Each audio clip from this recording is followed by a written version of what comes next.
غزہ میں 60 روزہ جنگ بندی کا اعلان، لیکن کیا یہ اصل میں امن کا آغاز ہے یا ایک نئی سازش؟ امریکی صدر کی پیشکش کے بعد ایک بڑا دعویٰ سامنے آ گیا ہے۔ امریکی اخبار نے انکشاف کیا ہے کہ 10 یرغمالی اور 18 ہلاک اسرائیلیوں کی لاشیں 5 مراحل میں دی جائیں گی اور بدلے میں فلسطینی قیدیوں کو رہا کیا جائے گا۔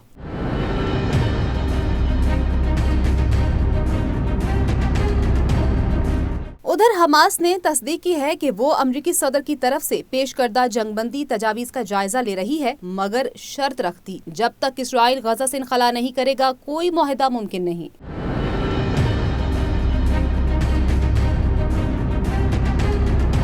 دوسری طرف اسرائیلی وزیراعظم نیتن یاہو کا جنگی اعلان، دھمکی دی، ہم غزہ سے حماس کا مکمل صفایا کریں گے۔ تو کیا یہ جنگ بندی صرف وقتی چال ہے یا اب خطہ ایک نئے خطرناک مرحلے میں داخل ہو رہا ہے؟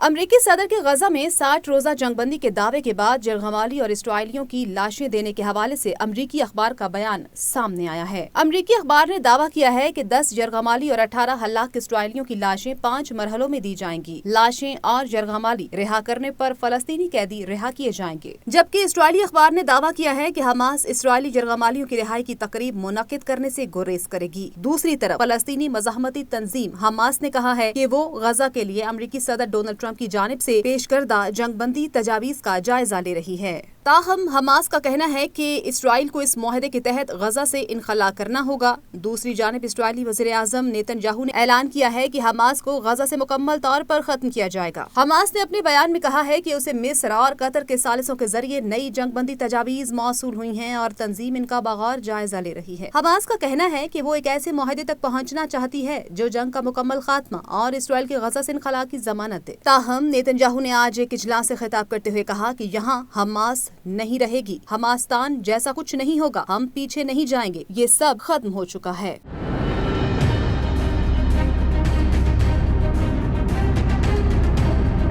واضح رہے کہ اس سے قبل امریکی صدر ڈونلڈ ٹرمپ نے دعویٰ کیا تھا کہ اسرائیل نے غزہ میں 60 روزہ جنگ بندی کو حتمی شکل دینے کے لیے شرائط سے اتفاق کر لیا ہے۔ ٹرمپ کے مطابق 60 روز کے دوران تمام جنگ کے خاتمے کے لیے تمام پارٹیز کے ساتھ مل کر کام کریں گے، جبکہ قطر اور مصر کے حکام حتمی تجاویز پیش کریں گے۔ اس کے بعد 26 جون کو اسرائیلی اخبار کی جانب سے دعویٰ کیا گیا تھا کہ غزہ جنگ 2 ہفتوں میں ختم ہو رہی ہے اور حماس کی جگہ 4 عرب ممالک غزہ کا انتظام سنبھالیں گے۔